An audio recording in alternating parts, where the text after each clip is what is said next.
Magandang umaga mga ka-happy hour.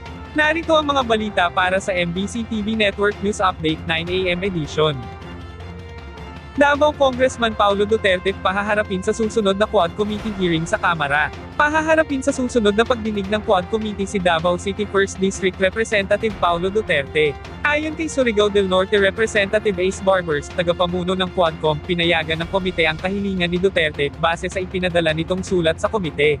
Gusto ni Duterte na magtanong sa mga resource person sa susunod na hearing ng Quadcom na sesentro sa usapin ng droga, pogo at extrajudicial killings. Sabi ni Barbers, may mga gustong itanong si Congressman Duterte sa mga resource person sa susunod na hearing, partikular na sa isyo ng EJ case at illegal drugs.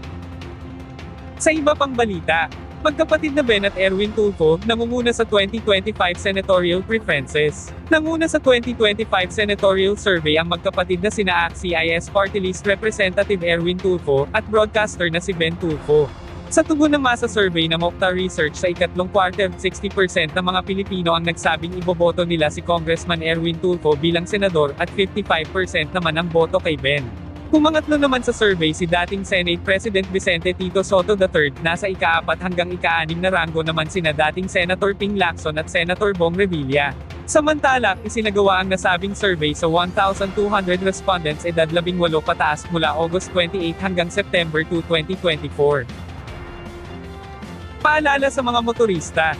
Pagkakaroon ng taas presyo sa mga produktong petrolyo sa Martes, September 24, ayon sa Department of Energy.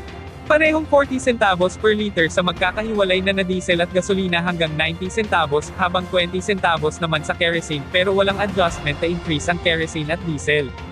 At yan ang mga balita para sa MBC TV Network News Update 9 AM edition. Abangan ang mga susunod na balitaan mamaya para sa 10 AM edition.